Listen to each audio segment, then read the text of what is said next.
Good morning and welcome to the 2016 Cirrus Owners and Pilots Association annual meeting. I want to thank you all very much for being here this morning. We will be having a giveaway here in a little while, a little special something courtesy of a COPA member who also has, I believe is an exhibitor here this year, who's very graciously donated an item. So those of you who are here for the free stuff, don't worry, it's coming. This is your current COPA Board of Directors: Tom Mahonen, Tim Preußer, Roger Whittier, Craig Albright, Trip Taylor, Rick Beach, Gil Williamson, Peter Storer, and Dennis Haber. Yeah, I got them all right, and I didn't have notes. Well, that's what two good, strong espresso shots will do for you in the morning. And are we all present? Yeah, I think we're all present. Even better. I hope you all had a great time last night. That was one of the best cabana parties we've had in a while. It was just fabulous. It was great seeing you all. The longer you stay as part of COPA, the more the cabana party kind of becomes a family reunion. There's folks you haven't seen since the last cabana party, and you pick up right where you left off. Give you an idea of what we'll be doing this morning. We'll start off with the nominating committee, go over what the nomination committee that we posted came up with, and then have a motion to approve that set of that slate, and then move on to our annual report.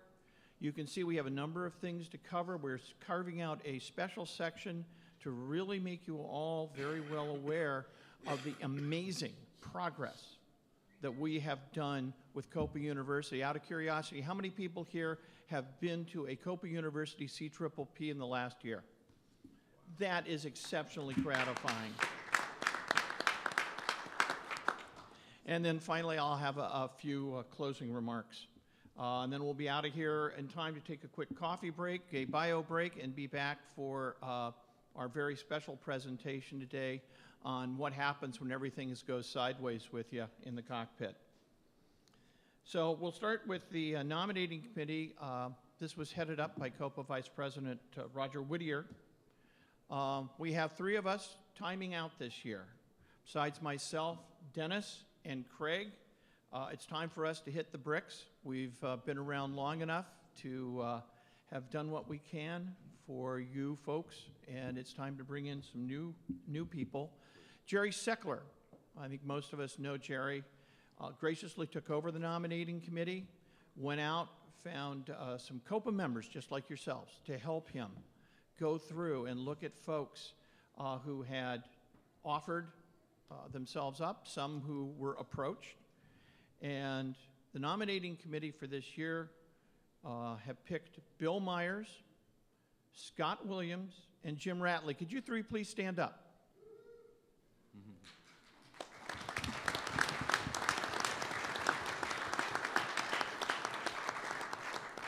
We also have two COPA members who are standing for renewal. That's Peter Storer, who came in for a one-year fill-in term and is now going on to a full term, and our treasurer, Rick Beach. So with that, I'm going to let Roger come up and handle the motion and second and all the parliamentary things. Well, let me lower this first of all.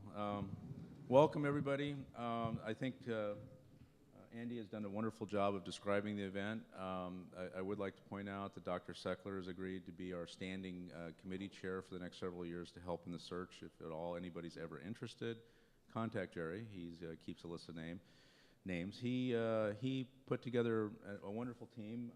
Gordon Feingold was on the team. Gordon, hold your hand up so people over here can see you.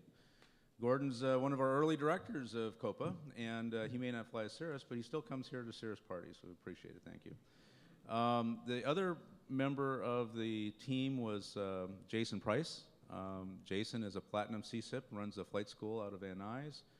You typically will meet him at maybe a third of our CPPPs. Certainly, if you go to the Van Nuys CPPP, you can expect to see him there.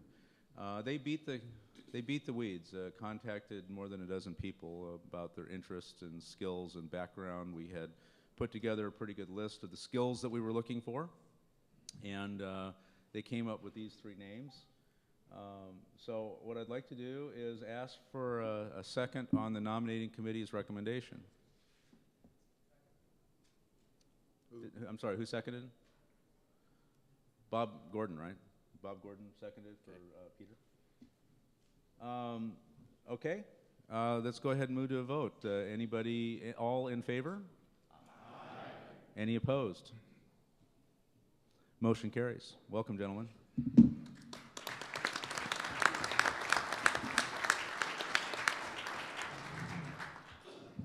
And welcome to our new board members. The meetings will continue until morale improves, and we'll have a meeting on that. Just to let you know what else happens next is over the course of this next couple days, I think it's 4 o'clock this afternoon, the board of directors will meet, and the new directors will be formally installed, and the directors will then vote on the officers for the upcoming term. For COPA, we will announce those officers at the banquet tomorrow night, so stay tuned. Just a real quick review for those of you who are not familiar with how COPA has grown in the last few years. These slides were developed by Rick, beautifully done. You can see we have 3 formal entities. We have COPA, that's us right here, which was founded as a 501c7 social organization.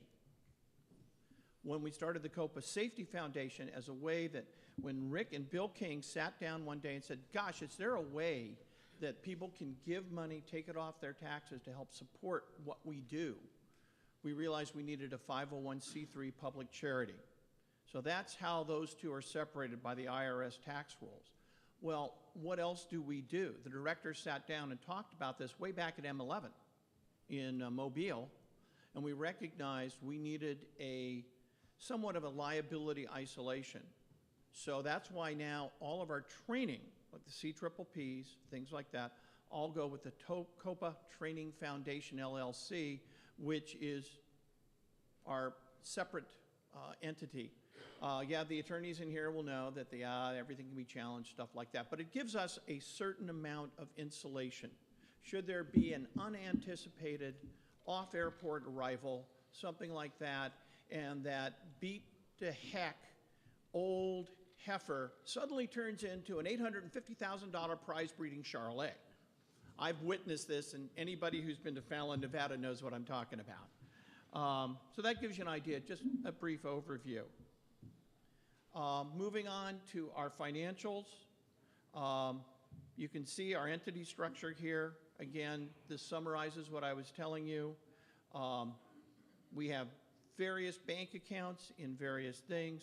The one member of the foundation, the training foundation, of course, is the COPA Safety Foundation. The Safety Foundation itself has 0 members per se under the law, but we do have bank accounts, brokerage accounts, and it's governed by a board of trustees.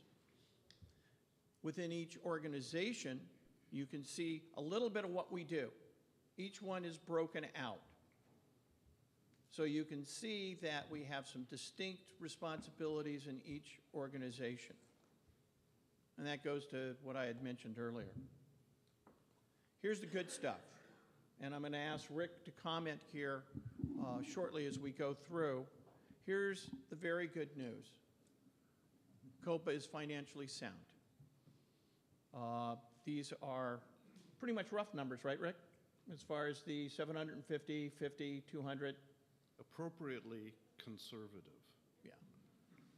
So we are doing pretty well, guys, and it's because of folks like you, especially on the Safety Foundation, some of your great donors and things like that. I'll have a little bit more on that here in just a few moments. Huge changes. This year has been a monumental year as COPA has expanded worldwide. gosh, the things we've done now, but the cash flow, these become now serious things for us. This isn't just a pass the hat kind of deal. We have to make very thorough, sound accountings. We're now at a point where we audit COPA's book. All the entities have their audits done simultaneously every couple of years. And that way we know we're doing the right thing, and you know we're doing the right thing. Because that's important. You need to know that we're not screwing this up. And we need to know if there's something, oh, hey, look, better way to do it. Thank you, Craig. Last year, because you and your team, $100,000 profit at M14. And that came from the huge discounts and support we got and the sponsorships that we got. And allows us to keep the price to you to come to migration down and also fund so much of what we do within COPA. Foundation contributions now up to $350,000. This is an entity that's been around now for, let's say, roughly 18 months. And in 18 months, we've raised $350,000. I want to thank each and every one of you. Who here has given up to, $5 and above to the foundation? Thank you very, very much. It really means so very much because that, and you're going to hear from Tripp here in a very short time, what we're able to do. The university increased now $400,000, and we have the audits underway. Rick, do you have any additional points that you'd like to make to? Well, a couple of points. One is this is an organization that's fueled by volunteer energy, and the money follows that. So the way in which we set up the entities and the way we account for all this is a way to recognize how active the volunteers in the organization are. And secondly, there's a lot of transparency that's required now that we have reporting requirements and audit requirements. And so that kind of information is published on GuideStar so that it's public to the world. And so recognition of those volunteer efforts is made through the disclosures we have to make for the state of Minnesota where we're incorporated and for the IRS. So I invite you, if you're curious, ask about it. We have ways to point you to it. And if you go to GuideStar and search for the Cirrus Owners and Pilots Association, you'll find these things. Thanks. One thing I do want to add is that this year we also added another part-time employee. Sherry Taylor is now on board, who the queen of CPPP and also the lady who does so much with all the software, your Reg Online, all of that stuff. She now, of course, works, and of course, over there, Donna Krieger, the queen of COPA.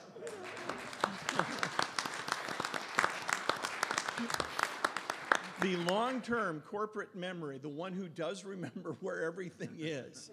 As Donna will tell you, most of my phone calls to her over the last 4 years have been, Donna, where's? And fill in the blank. We couldn't do it without her. And now Sherry's added on, and I've already called Sherry. Sherry, how do I? So again, invaluable support. You think about that, 4,200 and growing members around the world. We have 2 part-time employees. The rest of it's you volunteers. Thank you all so much. You make this an amazingly vital, and I will say recognized organization. COPA now is seen externally. Everything from governmental entities, the major alphabet organizations, other type clubs ask us, well, how does COPA do it? That's the recognition that your hard work has gotten us. And that is something not to be discounted. It's fabulous, and it's all on your backs.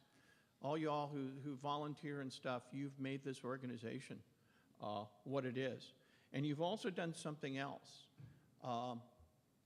You guys, you ladies and gentlemen, are pretty damn safe pilots. I'm going to actually ask Rick, as we walk through these slides, to give the commentary. I need the little dongle. So one of the things that COPA gets recognized is the turnaround in the accident rate. It never was as bad as the competitive sales arguments went. and it has gotten amazingly good. Hasn't stayed that way, and you'll see that in a moment. This slide comes from the National Transportation Safety Board member, Earl Weiner, who's also a Bonanza pilot and a member of the American Bonanza Society. So he goes around with this kind of material and talks about the safety record in general aviation. And the National Transportation Board, through his initiative, has added improving GA safety to the NTSB's 10 most wanted list improvements in safety. So he talks about this, and the details are the green line is all of GA. And unfortunately, the white line is most of what we fly, personal flying, and it's gone up. Everybody's talked about it staying relatively the same for the last 15 years, until the last year, and it's gone up in 2014. This is their preliminary number. The accident rate has gone overall higher than it's been in the last 15 years, which kind of sucks. The Cirrus rate, this is our rate. So give yourselves a round of applause.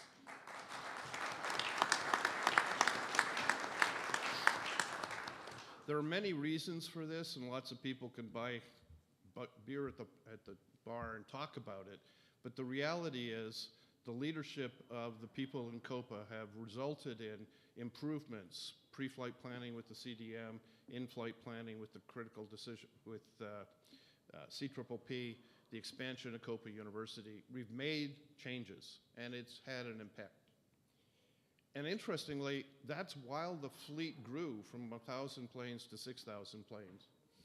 And you know, the numbers are staggering from my perspective when I talk to people in the FAA or the AOPA Safety Foundation or the NTSB. To have 6,000 airplanes or more out there, to have maybe 10,000 pilots not crash much, is a real testament to something about the culture of safety in this organization and this community. So the numbers are there. Unfortunately, recently we've seen some changes. And so there was a big flurry of interest in loss of control. And as an educator, you know, loss of control, how do you improve that? Don't lose control. Except, what was the pilot doing, and how could you change what they're doing so they don't lose control? So I came up with a description of each of the various accidents, and things like VFR and IMC, clearly that was a problem back in 2011. Icing, there's a success. We haven't had icing accidents since 2006. But we've gotten a whole bunch of IFR and VFR procedures, and landing accidents continue to show up. So we've got areas to work on until recently. We have had a bunch of accidents, fatal accidents, that have happened in traffic patterns and using VFR procedures. And the scary part is 5 of those accidents had an instructor in the right seat. Now what I can tell you is from preliminary information, 0 of those instructors were current CSIPs or training center instructors. So we have a problem. Why are we having these accidents? And we've got to figure out, what do we do about it? And if we know that none of those instructors are currently standardized CSIPs, we have a population that are crashing that we're not talking to. So let me exhort every one of you that sees a situation, knows a Cirrus pilot that's not availing themselves of a CPPP, a CDM, a CSIP, some of the resources in our magazine, talk to them. You may save their life. Thank you, Rick. So we go on now to several topics that has come under the purview of Gil Williamson.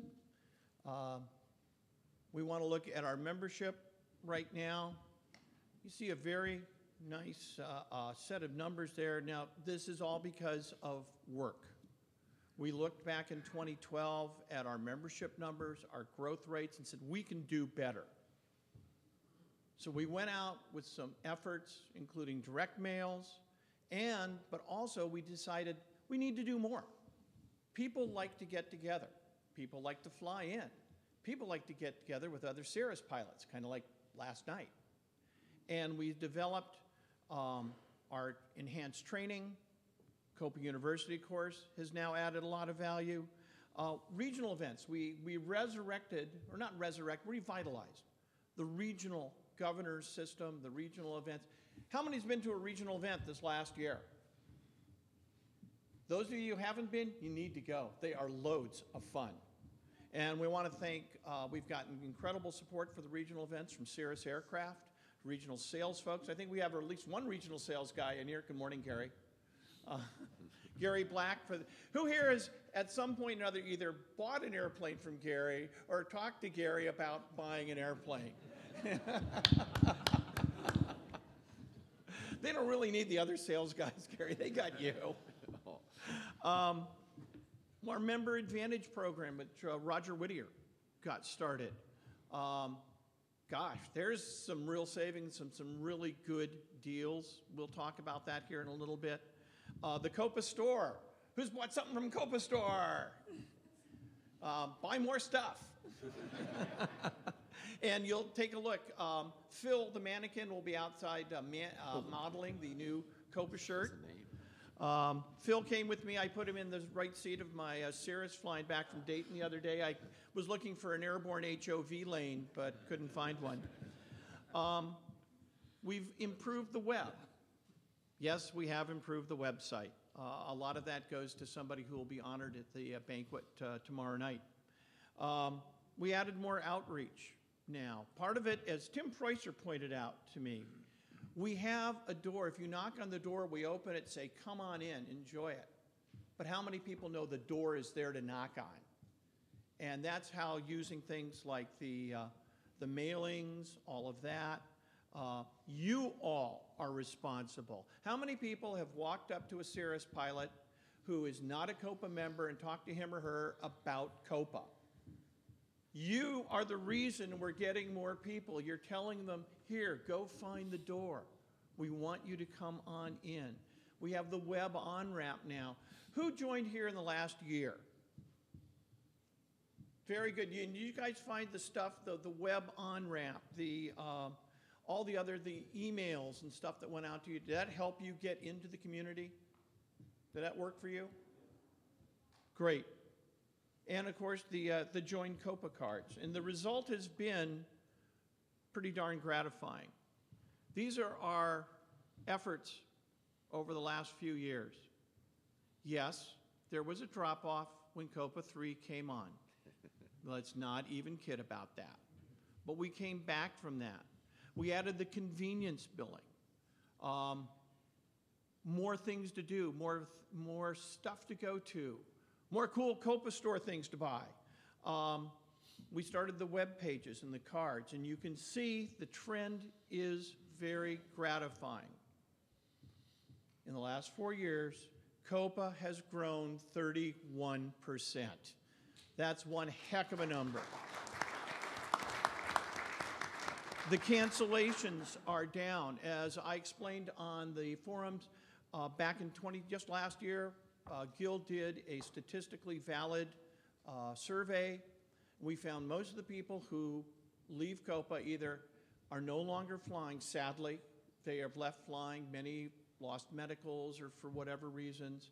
A number have just bought other aircraft and don't realize, because they don't pay attention to folks like Gordon and others posting, stay on COPA. Whatever group you're going to is great, but you still get a lot of content right here. And our growth rate has doubled.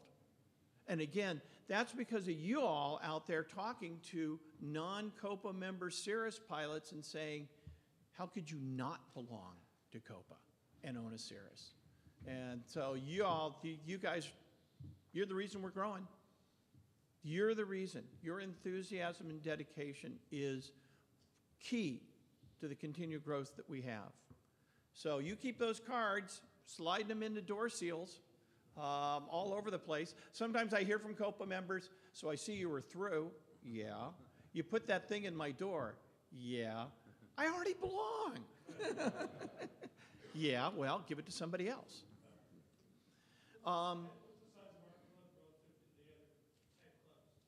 Say what? What's the membership size of our club relative to the other type clubs? And As far as percentage of overall ownership? Well, ABS is they're just went back over 9,000 after how many tens of thousands of bonanzas. We're at 4,300. We're considered to be, as a true type club, probably the second largest. But when you look at us, we have a percentage of overall production. We represent roughly 60 to 65% of all Cirrus aircraft owners. And a lot of us have bought more, not me, but a lot of you all out there have bought more than one Cirrus. So when you look at that, we represent a huge amount of Cirrus's overall production. And we're all enthusiasts. As we explained back in March to the Cirrus leadership, we're 4,300 unpaid salesmen. And so that's about where we stand right now. So overall, there's, I think, some of them, the Cessna groups have overall numbers, but those are mostly people who aren't really participating in. Some of the type clubs are actually more just a magazine that sells stuff, and that's about it. Some have some active forums, of course, but ABS is kind of, they're the role. You know, they're the exemplar, and we talk to them a lot. What percent do they have? Less than ours, way less than ours. If I could, Andy, their penetration rate, I mean, they've built tens of thousands of aircraft. I think there's 35 to 40,000 aircraft that could be covered by their type club. So their penetration rate doesn't come close to ours. In fact, nobody's does. Cessna has not as many members and has more aircraft by an order of magnitude that could be in there. So our penetration rate, everybody is jealous of. I think the other thing that people are pretty jealous of is we have larger events. None of those clubs have an event that comes close to this. Bonanza tries to do regional events.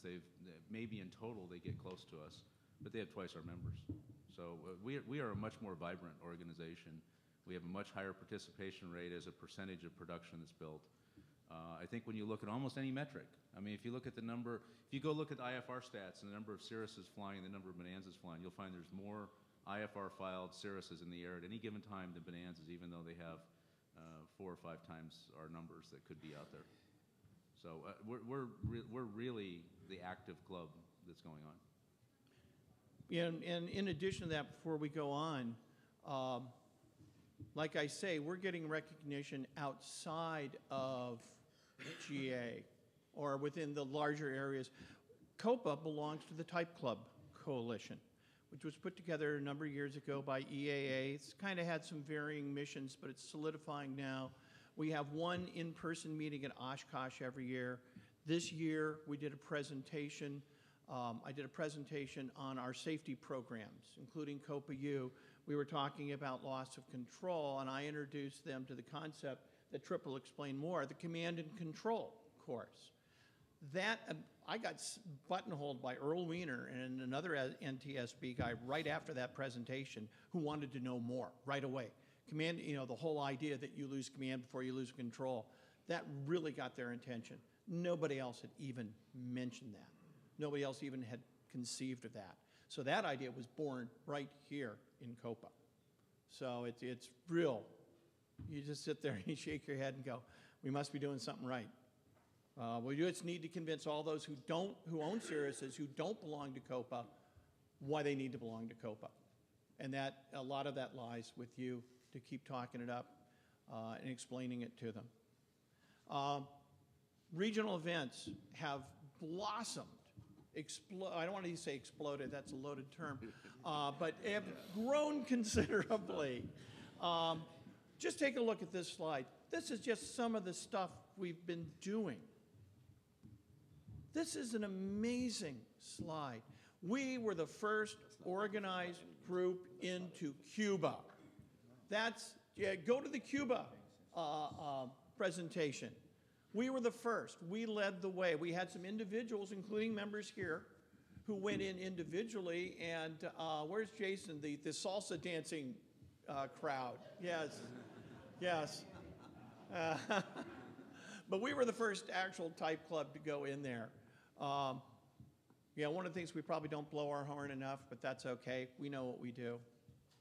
One of the ways we let people know who we are is the COPA store. And like I say, it's great to see all of you who bought stuff. The new COPA shirts are out. They're like the shirts that you received here, but a little bit different. Another way to support your membership around the airport, various places. I wear my COPA gear various times, various places. I always have somebody come up and ask me about it. What is this? Who is this? Of course, one time I came across somebody who is a European football fan, and I said, COPA, and he said, well, that's an airplane. Why don't you have the little soccer ball on there? So that's the other COPA. Gil, do you have anything you want to? I think you're doing great. I'm on a roll. But we're more than just here. We are truly all over the world. And COPA International Director Tim Preusser has been the absolute leading edge of this. I've been very fortunate in my term to go to 3 of the Euro migrations, and our friends around the world do know how to party. Boy, do they know how to party. Take a look at 54 countries, and I think that number has now grown.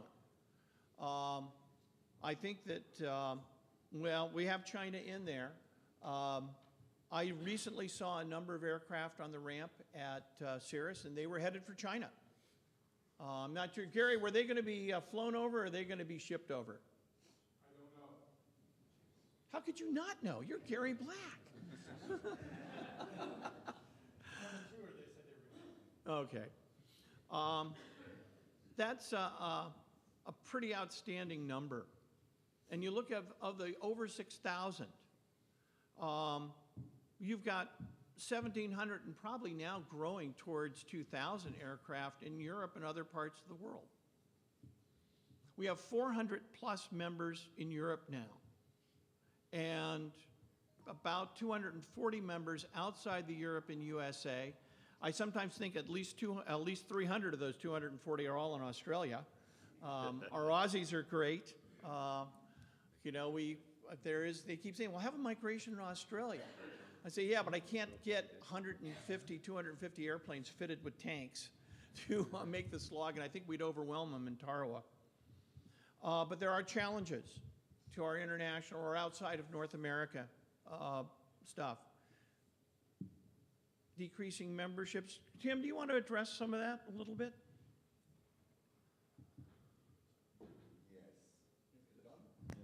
Okay. It's on now? No, okay. I think one of the challenges we really have is that although many aircraft are sold in the United States, new, in Europe and in other places of the world, we have a lot of second-hand airplanes. And so we do not know the owners. While we are in good collaboration with Cirrus, Cirrus themselves has a problem that they are losing contact if an airplane is sold to the next and the next one. So whenever you sell your airplane, make sure that you have to accept the check from the new buyer, and he has to become a member of COPA.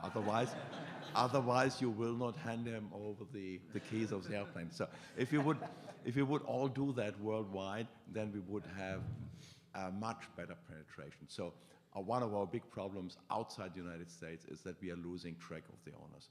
And so instead of 400, we might have 600 or 800 international members if we would be better in doing that.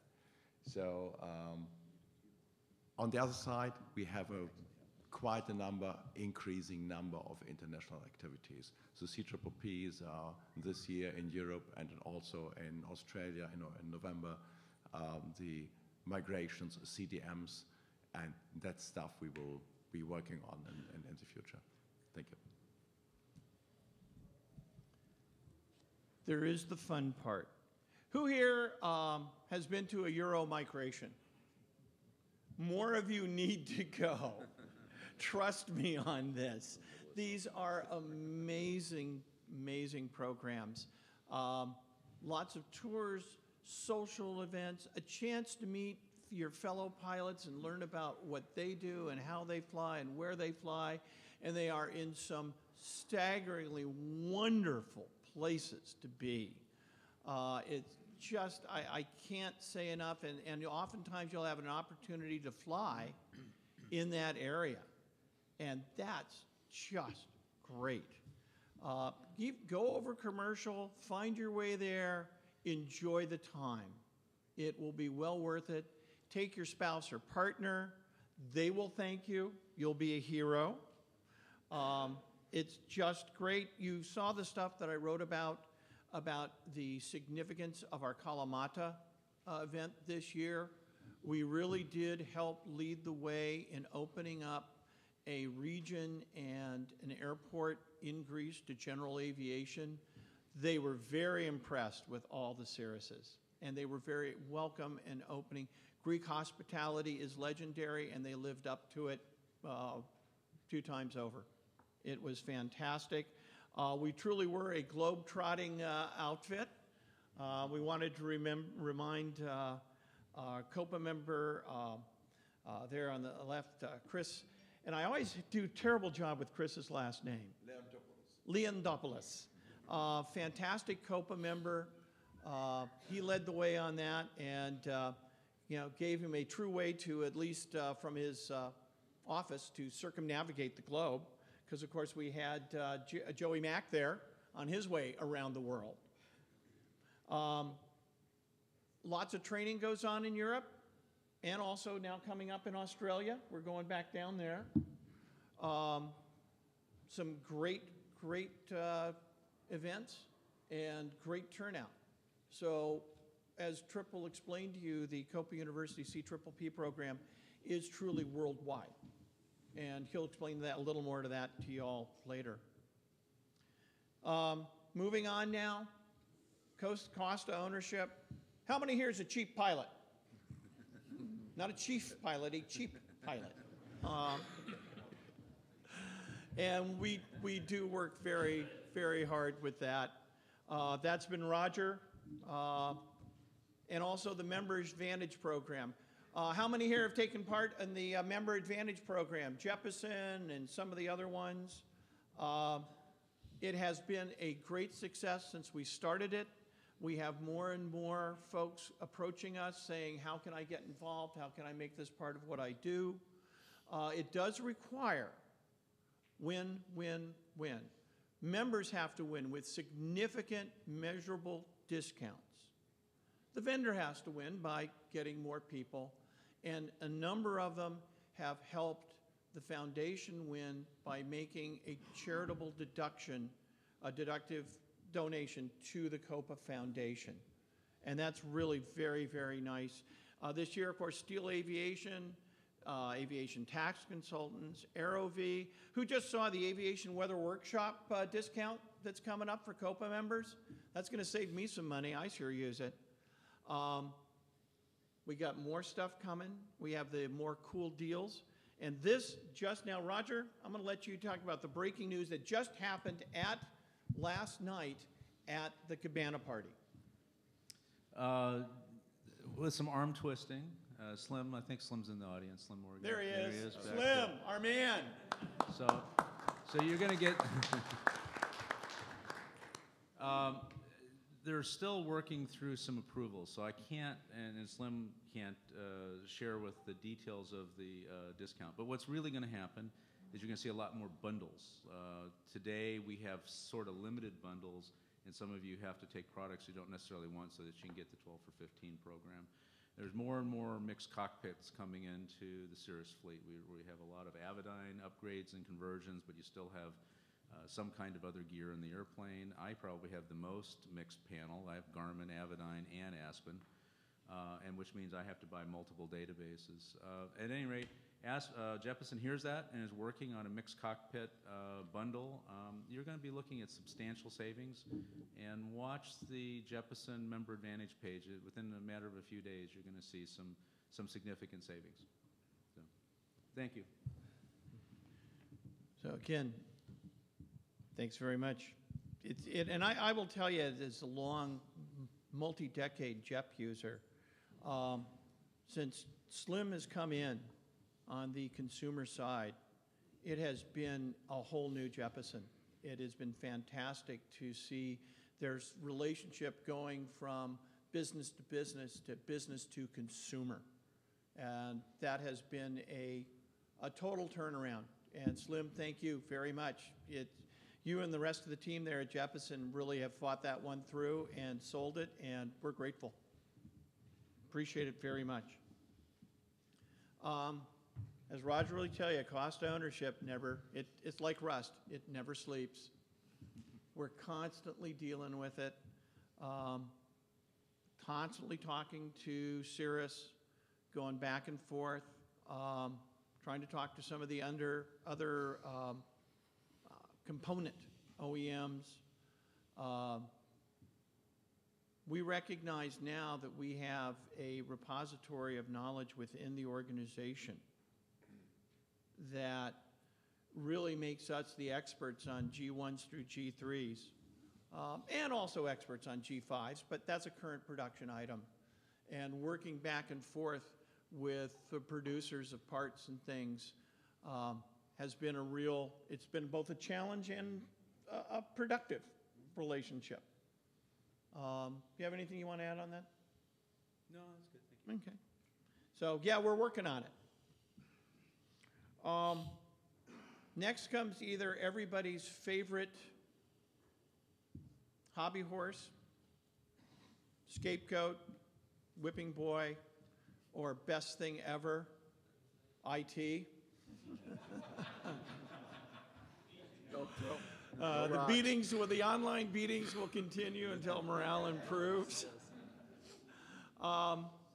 This year marks a transition, and I'll have more to say about this tomorrow night at the banquet, but IT chair of the Standing Committee on IT, John Lennon, is stepping down, and Peter Storer, director, is taking up the... This arm is still hurts. Yes. And we've had some great things that have happened as we've improved. John, I think I saw you here. Raise your hand. There he is in the back, John Lennon. The guy who really has, came in and took a look and made some huge, huge changes, and then helped us and helped advise, continues to advise Peter on things we're doing. COPA 3 has actually moved. Kodo Solutions, who had provided us support for many, many years, has gone off in a different direction. And now we've split the things they were doing. The actual hosting is now with GearHost. That is a company owned by COPA member Ryan Klikos. And then Four Roads, an organization in Indianapolis, right? No. No, where are they the UK guys? They're the UK guys. Yeah, UK guys. They're managing the Telligent platform, which we currently use. And you'll notice things are pretty fast now. If there's a glitch, the response time is very good. Everything's backing up. Much more reliable. Peter, do you have anything to add on this aspect? There we go. Only that I managed to trash the database a few weeks back. How many noticed? Good. Up. One guy. One person in the back actually noticed that it got trashed. And what that did was give us an opportunity to see how well our recovery process worked. Or not. So we did manage to get a bunch of the pages back that had gotten damaged, and we now have a much better backup process in place. So hands on to the Four Roads guys and to Ryan. Excuse my voice, I've already lost it today. Okay. COPA IT, as John presented to the board a while back, we're pretty complex.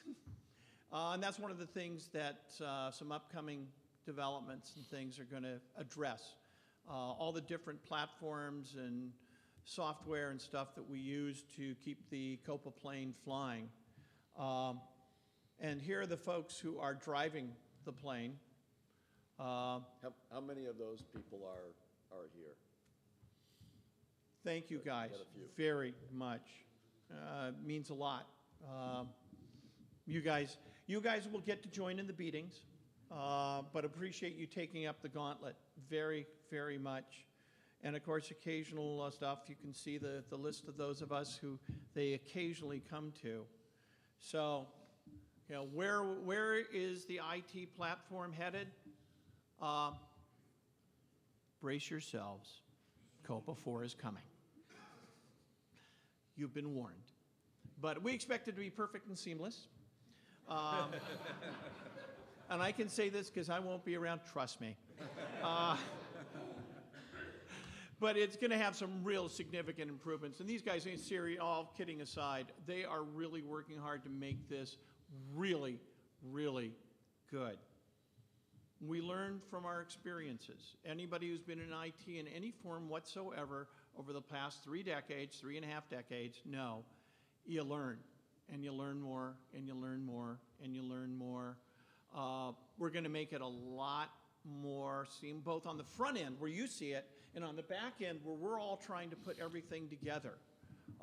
You should have seen the steam coming out of the ears of the migration committee trying to get all the stuff from all the different parts all working together to make, you know, all the stuff on the badges, you know, make the badges, stuff like that.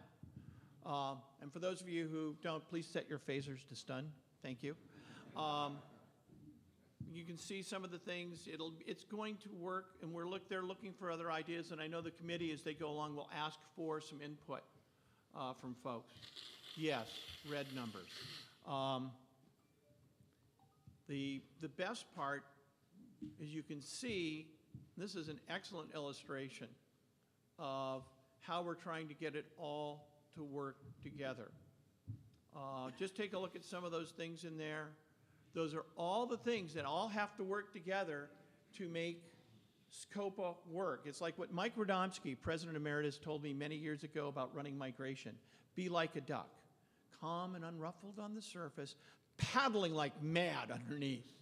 And that's kind of how this works. And speaking of migration, Craig, thank you for 4 great years of running absolutely fantastic migrations.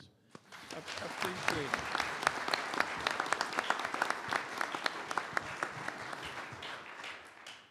And it is, how many migration staff are just hanging out here this morning? There's what makes migration work. Volunteers, people giving up their lives, pretty much, to make migration happen. This year, I think this is stuff that I got from Craig and our new director, Bill Myers. You can see what we've got going so far, and some of those numbers are flexible. I think we may have some more aircraft, some more registrations, some more sponsorships have popped up. Just some great things have happened. And going beyond, because, you know, now it's kind of like, well, okay, you're done. So, Bill, what are you going to do for us next year? Bill Myers, stand up, Bill. Let everybody see the target on your chest. There's your new migration director. Thank you, Bill, very much for stepping up and taking over this. We'll be watching you. And anytime you want advice, give us a call because we'll be happy to tell you. But some exciting destinations. People are, well, where's migration next year? That's up to Bill. And when he's ready, he'll tell us when he's got something in the bag. It will be great places. And I think one of the efforts is to try and get several years lined up all at once. So we're not constantly going just year to year to year. Do you have anything you want to add? 2 comments. One is it really truly is a team effort. And the fact that we've been successful is due in great measure to the folks out in the audience. Secondly, Bill and I have actually been working on next year's migration. Well, Bill's been running around feverishly making sure that our vendors and exhibitors and sponsors are doing their thing. He and I have also been working in the background, and it's highly likely that we're going to be at the Gaylord in Nashville next year in this time, in September. So set aside mid-September, Gaylord, Nashville, major place, beautiful location, and we'll have a good time. All y'all come, you hear? Sherry, you guys can probably drive that as fast as you can fly it. Before we get on to taking some time with Tripp, I want to talk about the new kid on the block. Migration's the oldest kid on the block within COPA, and COPA to AirVenture is the new kid on the block. It's been a load of fun to see this grow since M11. Actually, it was the summer of M12 that we started, I think, with 5 airplanes. The summer of M13, we had 7 airplanes. This year, things took off. Mike Radomski is, of course, the chair of C2A. Huge program growth. 7 clinics held around the country. Dozens and dozens of pilots were either introduced to formation flying, or in the case of some of us, reintroduced to formation flying. Sometimes the better or the less said, the better. But you can see we were truly all over. We want to try and get one in the Southeast next year. We tried to get one going, but we just didn't have a lot of folks in the Southeast show some interest. But now you see how much fun everybody else has. But what we culminated in, and I wrote about it extensively in this last issue of Cirrus Pilot, which if you haven't gotten it, it'll be waiting for you when you get back. It was an amazing event. 23 planes, 31 participants. And we launched 23, flew safely in formation for, God, what was it? Hour and a half, 2 hours? Hour and a half. And while we recovered back at Waukesha, because essentially Oshkosh went down to IFR, we went down to IFR, we did it all safely. And we had a lot of people with a lot of seriously enhanced piloting skills. I think ask any C2A guy or gal if he or she is a better pilot because of formation, and I think uniformly will all say, I'm a much better pilot, which I know doesn't say much about me, but for the rest of them, that's quite a bit. It is loads of fun. I've been honored to be a safety pilot with a number of great people and see them improve. And this coming year, we're becoming more structured. There is now a safety committee, a steering committee. We're going to develop a whole qualification syllabus, standards, everything else. The goal is quality, not quantity. We'll leave that to the huge bonanza, same way, same day gaggles and stuff like that. We're going to enhance our pilots and make them all greater pilots. Just want to remind you, as soon as Tripp is done, we're going to have the giveaway of that GoPro from Steve Greenberg, long time COPA member. He also has a company called PM Fire Suppression, which is an SR series fire suppression system. But he's mainly doing this as a COPA member. And so we'll have that GoPro that you guys can get for your inside the cockpit or fully approved, remember I said that, external aircraft GoPro setup. With that, I'm going to turn things over to Tripp Taylor to brief you on COPA University, and then I'll come back with just a few brief closing remarks. Tripp?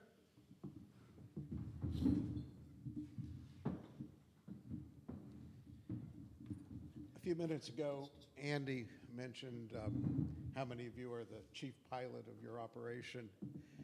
And I started to raise my hand, and then Sherry looked at me, and I realized that was going to be a mistake.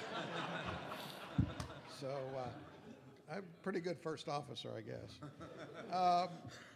We've had a great year with COPA University, and I get to talk about this a lot of times over the course of the year, and we get to do a lot of work, and it's sort of my favorite thing to talk about. So I have a few things to share with you.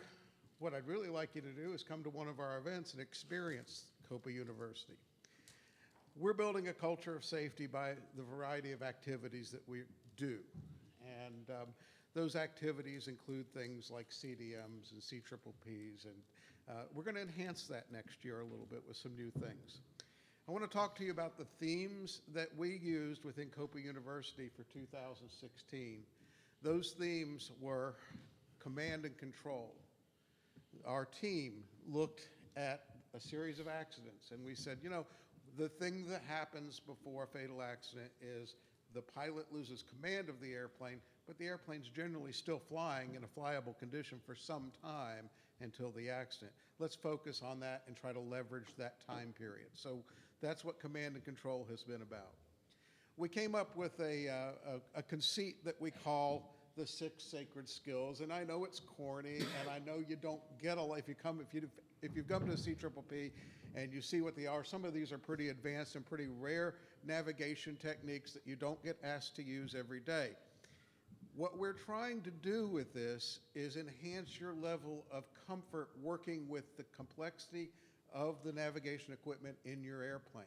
And when you become comfortable with that, the routine daily things will also become easier. So that conceit has worked pretty well.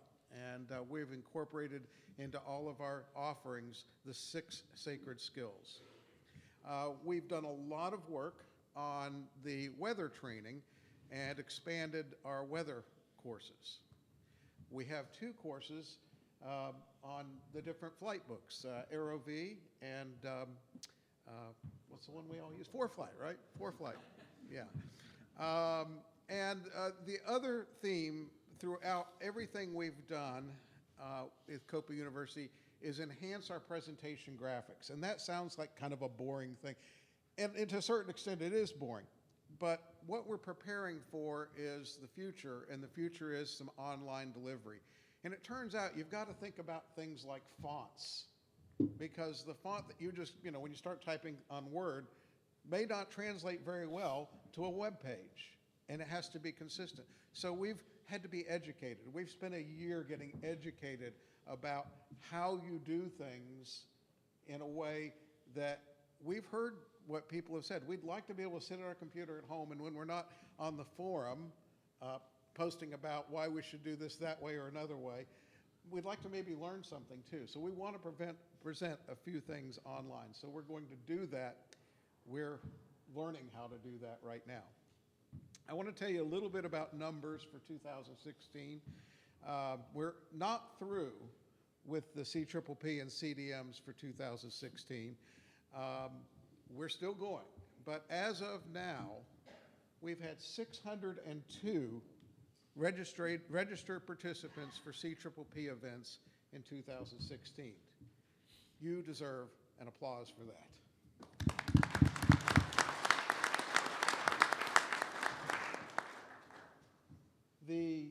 We were sort of hovering around $250,000 for several years in the registration, what it costs to attend and what people paid to come to CPPs. We're nearing $400,000. We'll exceed $400,000. And by the way, the participant number is going to go up before the end of the year as well. Sherry and I were doing a back of the envelope calculation, and I said, you think it'll be 700? And she says, no, I don't think it'll be 700, but probably over 650 for the year. And out of those folks who've so far registered, 193 had never been to a CPP before. So that's a nice number of new attendees. And who's made it possible? You have. You have. You've done it in a couple of ways. One is by your attendance and your presence. The other is by gifts and donations to our Safety and Education Foundation. And I'll talk about that in just a little bit. However, since we formed the foundation, I want to show you what the growth curve looks like. The foundation was formed in 2014, and that year CPP attendance was 400. In the 2 years since that formation, we have grown 50%.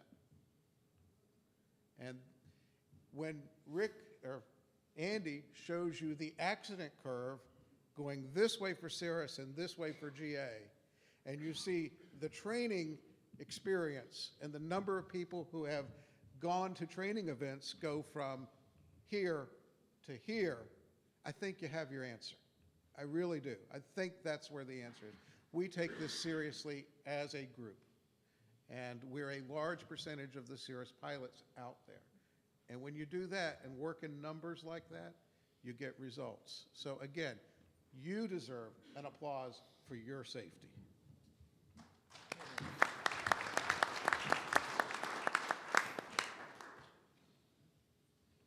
We do, when you register for CPPP, we give you an opportunity to donate to the foundation, a tax-deductible gift that we use to do and create the programs that we present. The funds raised through that process and at the events are for $40,000. Well, actually, they're not $40,000. We realized that we were also making an appeal at the dinners and talking about the foundation, and folks were coming up to us spontaneously saying, I'd like to participate, I'd like to support what you're doing. And so when we went back and re-added up the numbers that aren't the numbers coming in off the computer system, we realized that this year it was closer to $100,000.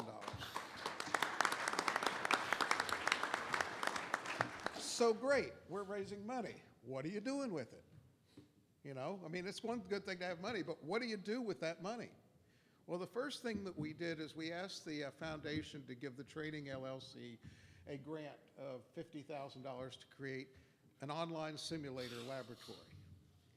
And we call it the John Lieber Simulator Laboratory because at the Spokane CPPP, I had the pleasure of flying with John Lieber. And we made our appeal for what we do at the dinner. And John came up to me after the dinner and said, I'd really like to do something pretty significant for you. I'd like to help you get this kicked off and going well. I really enjoyed what you're doing here. My wife is a partner in command. She's really committed to aviation. She loves flying with me. It's changed our lives. We'd like to participate by making a sizable contribution. Unfortunately, about a week and a half, 2 weeks later, he was badly, badly injured in an industrial accident at the company he owned. He survived for several months, and in the planning and knowing that things may not go well, he wanted to make a contribution to the Safety and Education Foundation, which he did. He donated a simulator, and so we decided to name the simulator laboratory environment the John Lieber Simulator Laboratory. And that's some of the folks working in it right there. We've got a couple of our instructors and 3 participants. I believe that's at Houston, I believe, last year, Houston. You can see they're wearing headsets because they're talking to ATC. And if you go in that room, I think this is sort of interesting. If you go in that room while they're working, you could probably pick up a guitar and a set of drums and start playing in there, and they're not going to notice. They're that immersed in what's going on because they have those headsets on and they're talking to ATC and they're flying. It's a really interesting laboratory. We're going to make some enhancement to it in the next year. So that's one of the things we do with the donations. The second thing that we do is we are now doing an annual development conference. Last year we did it in Las Vegas. I think we'll do it this year in Las Vegas. But we bring together the heads of the COPA University departments. We use the metaphor of a university as a way of describing what we do, and the folks who are in charge of each individual part of COPA University are the deans of their colleges. And you see Peter King there on the end is the dean of the College of Avionics. Tim Presser is the international dean. Roger is the dean of aircraft technology, the things in your airplane, how they work. We've got, I'll leave somebody out, I'm sure. We've got Rick, who's the dean of the College of Aviation Safety. We've got practical flight and simulation. Ed Waters is filling that role right now. I think Ed's here, right? Jerry Seckler. And got Jerry Seckler, who is not able to be at migration this year, but is working as the dean of operations, flight operations. I think I've got everybody there, right? Yep. All right, good, good.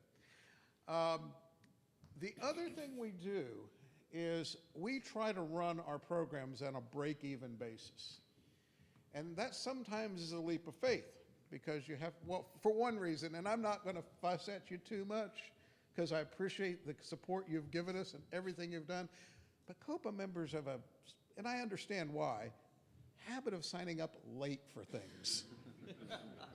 And so I think I'm going to have to go to the doctor and get checked for an ulcer, and I think Sherry is too, because we're out there making a leap of faith. We think we're going to get this many people at an event. Sometimes we don't get as many as we hope. Sometimes we don't know the lay of the land, and we make a few choices that might cost us a few dollars and make some commitments for hotel rooms, things like that. Well, you got to have a little cushion for that, and we do. And so I think you heard Andy mention that that he thinks a big percentage of the international airplanes must be from Australia. Well, as you might imagine, taking this traveling roadshow to Australia is not cheap. And so we have the ability with the foundation to go into the area, leap of faith, knowing we may lose money on this operation. But with the foundation, and since we've created the foundation, we've been going to Australia and doing CPPs for several years. But with the addition of the foundation, we can now ask the members of Australia, say, can you help us cover the difference? Can you help us make the investment? You know, we've made the investment to come to you and to help you with your training and your safety. Can you make a contribution to help us and pay it forward for the next area that needs to be served? And that's working. That's working. We're within 3% or 3 to 4% of break even at the end of the year, and we're raising donations well in excess of that. So we've got a going concern. I want to talk a little bit about COPA training and Cirrus aircraft. That may be of interest to you. How do we relate to and how do we deal with Cirrus aircraft, the company, with regard to training? And they see that as extremely important, the relationship between COPA and the factory training people. There's a couple of reasons for that. One is we represent a large portion of the legacy fleet.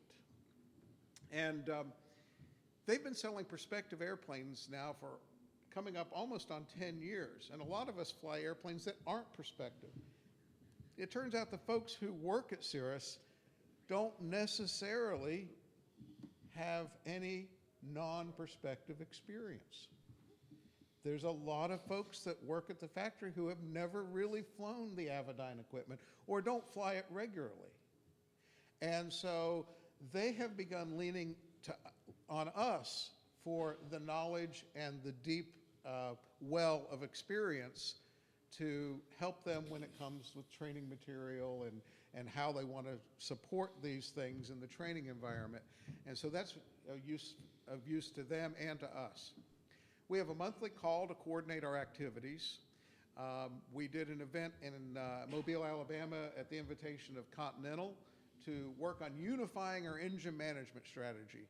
How many people here find engine management to be one of the most complex topics that is regularly discussed? We're trying really, I don't know that we'll get there, but we're trying really hard. We'll never get there as long as Cirrus says one thing, Continental says one thing, and COPA says another thing. We're not going to get there. So we're trying to get on the same page. Slowly but surely, progress is being made. We've issued joint safety letters together. We've worked, Rick especially has worked tremendously with Cirrus on CAPS guidance, refinement, and education. And I think we would all agree that's probably the single largest contributor to the reduction in fatal accidents and the improvement of statistics. So I think COPA has played a big role in that. COPA University will as well. Cirrus received the first AOPA safety award from the Air Safety Foundation called the NAL Award, and that was a huge win. I want to recognize the folks that I work with and our team works with on a regular basis by name so you know who it is that's responsible for this. First person that I want to recognize is a gentleman named Travis Klum. Travis is sort of the guy that if I have a problem or I have a complaint, I would go to Travis, and Travis would go, I'll get back to you on that. And then he'd let me settle down a little bit, and he'd come back to me, and sure enough, we'd do something. So Travis has got that customer service skill honed to a high level. Rob Haig, who has until recently been doing nothing but working on the jet, is head of all training now at Cirrus. And Chad Friedrich, who elected not to make the move to Knoxville and go back into the production flight tests, but Chad Friedrich was the engine that drove Cirrus Approach. He was the guy that really made what they're doing now in their web content, the new material. He was the guy that's driving that. You deserve to know his name and how hard he worked for you. Really super person. I don't know how many of you have flown with him or experienced him, but he's a tremendous, tremendous individual. And his sort of right-hand man in the course development is Brad DeGasemi, and he's now still the head of course development for Cirrus. He leads our call every month and is a pleasure to work with. There's 3 folks in the regional training team. These are the folks that are responsible for the quality of the training within the Cirrus training network, the Cirrus training centers and the CSIPs, to get the bad eggs out, to keep the good eggs doing it the right way. They're the folks in charge of making sure the quality of the product is consistent. John Sutherland heads that effort. He's aided by Aaron Weiss and Keith Smith. And we work extensively and closely with those 3. When we go to CPPs, you will generally see one of those 3 people, and you can interact with them, and we encourage you to do that. If you have questions, they do listen, and we do make changes, and they are sometimes you don't know who the person to talk to. When you say, I've got a really good idea, those are the people to talk to. Those 3 make it happen. So if you've got something you'd like to see changed or you don't understand about Cirrus training, come to a CPP event, talk to one of these 3 gentlemen. I'm going to give you a quick preview of what's coming for 2017, and then I'm going to step down.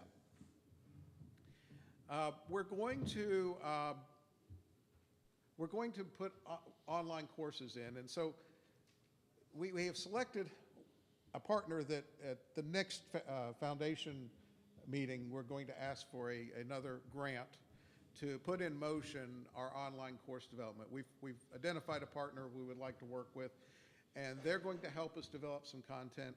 Some of that early content is going to be for aftermarket avionics support. That will be IFD 540, the Dream panels, 650, 750, and R9.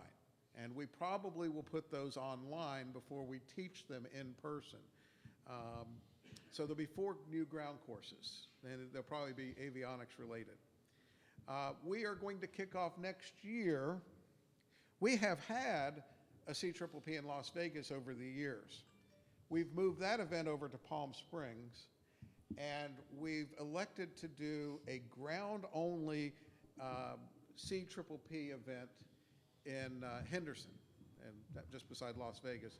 And at that event, will be the first of a joint effort between the Columbia Corvallis, their version of COPA is called CART. They're going to throw in with us, and we're going to offer our ground material at the same time together. So they've come to us and asked us to, what's the secret sauce that's working for you guys? We'd like to be part of that. So we're going to have them in, because a lot of, they fly a G1000 that's essentially like a Perspective. They fly Avidyne that's essentially like ours. They can take our avionics courses and get exactly the same benefit. And that helps us and the foundation because it reduces our cost to provide, unit cost to provide, and makes us more effective at teaching it. So it's a win-win. As I mentioned, we'll enhance the simulator laboratory, and we're in the process with Tony Sobchak of revamping the CDM programming and hopefully doing more than one CDM program. In other words, more than one kind of CDM that you can attend. And the last thing I'll mention is we've had a tremendous surge in the Partners in Command course. And we've now offer a simulator laboratory experience for the partners. And we're revamping the partner course for next year. And I believe we'll see more opportunities for our partners to become more involved and become better partners. And with that, that's what we're doing. That's COPA University. We really appreciate the support that you've given us over the year. Sherry and I are grateful. We go to all these places and meet a lot of you over the course of the year. And it's very, very heartwarming to see you, to know you're being safe, and to know that we get to work with the best professionals in aviation training in the world. Then I'm going to let Andy wrap it up.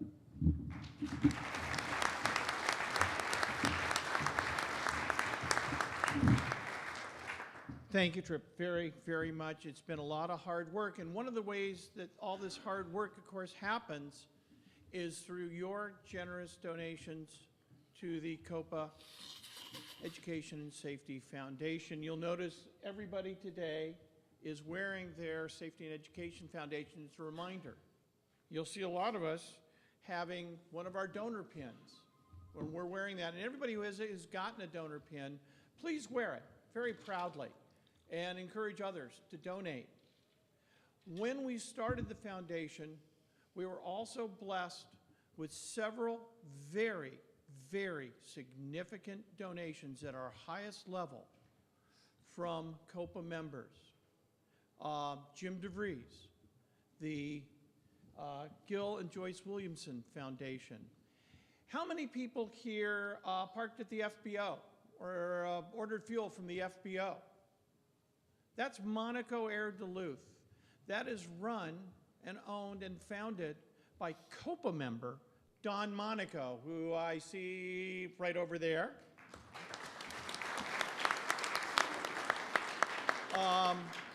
I have the privilege of calling Don a fellow trustee, the guy whose people make my airplane run beautifully, and also friend. Don's foundation also was a major financial contributor that got the COPA Safety and Education Foundation off the out of the starting blocks. And I have been negligent. Every time I see Don, I don't have it with me, and when I do have it with me, I don't see Don. Don, please come get your diamond donor's pin from the boss himself. Here you go. Thank you very much, Don.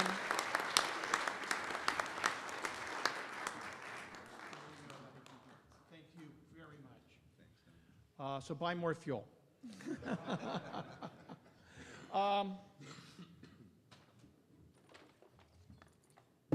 We promised free stuff you get. We've got a GoPro Hero, and we were trying to figure out last night how shall we do it, so we're going to try it this way. This is what happens when we make decisions after 2 or 3 beers, or beverage of your choice. Who here this morning has Cirrus serial number 100 and below? Please stand up. Stand up. Serial number 100 or below. 75 or below. Congratulations, you've won. What's your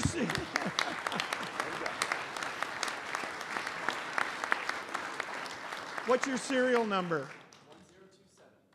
1027. Oh, no.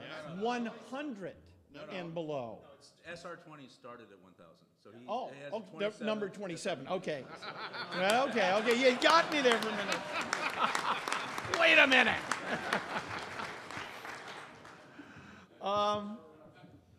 See, Andy, we do know about legacy aircraft. Yes, we.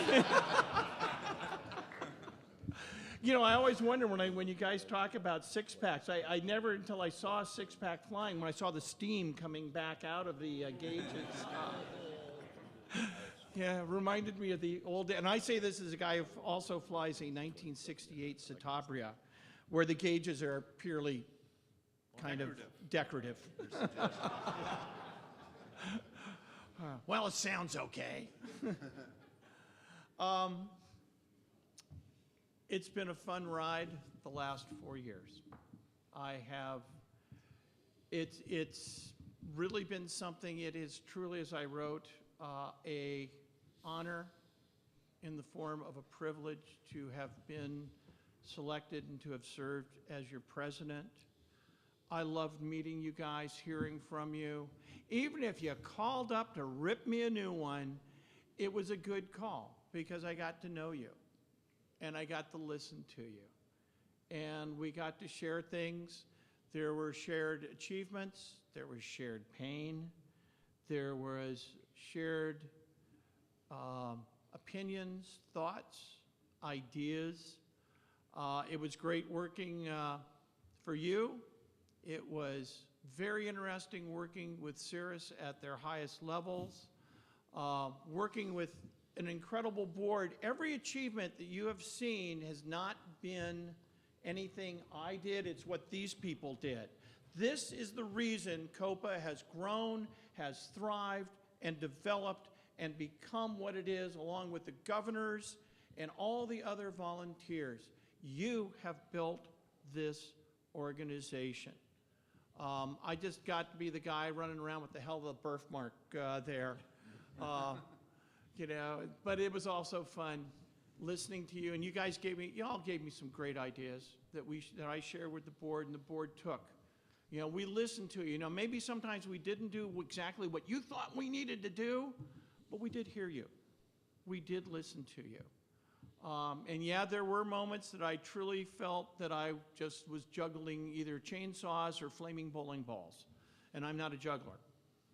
But it was really a lot of fun. I'll be around. I have accepted the offer to be on the steering committee for C2A. It's a lot of fun. I'll be hanging out with people like Yoda and Bagger and Gadget and Logo and the rest of the reprobates and the dodgy types, my kind of people. But I also assure you, I'll be on the forums now and then, because nothing says COPA like this.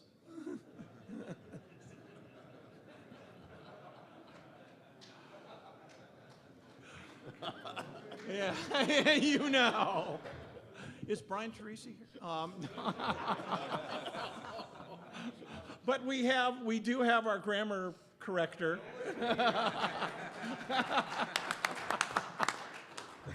And all of you, it's a great community, and it is loads of fun, and it has been my honor. Tomorrow night, I'm going to recognize a lot of the people that I've had the honor to work with. We'll have some awards to give before we hear from Mark Baker. It's some people I truly want to recognize as great folks, and also turn it over at that point to the new leadership team, so I can be the guy who sits in the back and goes, well, didn't do it when I was running things.